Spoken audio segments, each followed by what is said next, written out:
राजस्थान की गहलोत सरकार का संकट टलन तो बाद बयानबाजी का दौर चल रहा है। सचिन पायलट ने कहा, अशोक गहलोत वड्डे ने, मैं उन्हां दा सम्मान करदा, पर मैनू भी काम दे मुद्दे चुकण दा हक है। पायलट ने यह गल उस बयान के रैफरेंस दे विच कही है जिस दे विच गहलोत ने पायलट नूं निकम्मा अते नकारा करार दिता सी। उधर गहलोत ने पायलट दे बारे कुछ नहीं कहा, पर केंद्र ते गहलोत ने निशाना साधा। अखिल भारतीय कांग्रेस कमेटी ने एक 3 सदस्यीय कमेटी का गठन करने का निर्णय लिया है। मैंने और मेरे कुछ विधायक साथियों ने कुछ इश्यूज़ को रेज़ किया था और मैं समझता हूं कि एक लोकतांत्रिक पार्टी के अंदर हम लोगों ने उन मुद्दों को उठाया जो मैं समझता हूं हमारी गवर्नमेंट और संगठन के लिए बहुत ज़रूरी थे। राजनीति में कभी भी व्यक्तिगत द्वेष, ग्लानि या दुर्भावना की कोई स्थान नहीं है और मैंने हमेशा ये कोशिश की है कि राजनीतिक संवाद हो, शब्दों का चयन हो, शब्दावली हो, बहुत सोच समझ के अपनी बातों को रखना चाहिए और किसी व्यक्ति की बात नहीं है, सिद्धांतों की बात है, इश्यूज़ की बात है। हम लोगों ने जो मान सम्मान, रिस्पेक्ट, स्पेस, रिगार्ड जो होना चाहिए कार्यकर्ताओं का, हम सब लोगों का, उसको लेकर इश्यूज़ रेज़ किए थे और जिन मुद्दों पर हम चुनाव जीत कर आए, मुझे सौभाग्य रहा 6.5 साल मैंने कांग्रेस पार्टी का अध्यक्ष रहकर काम मैंने किया प्रदेश के अंदर और जिन 5 साल हम विपक्ष में रहे, जब कांग्रेस पार्टी का संख्या बल मात्र 21 रह गया था 200 में से 2013 में, तब उस समय के अध्यक्ष राहुल गांधी जी ने मुझे ये जिम्मेदारी दी थी कि मैं पार्टी को पुनर्जीवित करूं। एज कांग्रेस प्रेसिडेंट मेरी जिम्मेदारी थी कि जिन वर्कर्स को, जिन लोगों ने हम पर भरोसा रखा, सरकार बनने के बाद उनको महत्व दिया जाए, उनके काम किए जाएँ, उनकी उम्मीदों पर हम खरा उतरें। ये काम मेरा नहीं, पूरी पार्टी का था।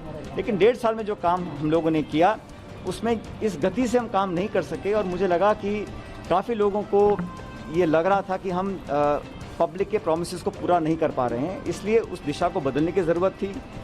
Functioning, governance, delivery on promises, ये सब इशूज़ को लेकर हमने कहा सरकार निर्माण करने के बाद अगर हम उन वादों को पूरा नहीं कर पा रहे हैं और हमें वो मान सम्मान और जगह नहीं मिल रही काम और ऑपरेट करने की, तो उस पीड़ा को बताने का एक फोरम होता है, उसका हमने इस्तेमाल किया और कल जब प्रियंका जी और राहुल जी से हमारी मुलाकात हुई, इन सब बातों को हमने रखा। शांति, सद्भाव,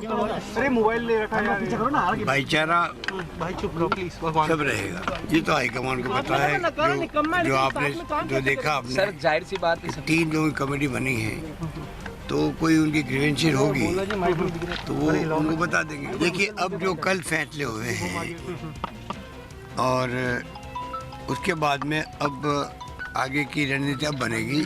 देखिए, वो एक इतिहास बन गया है।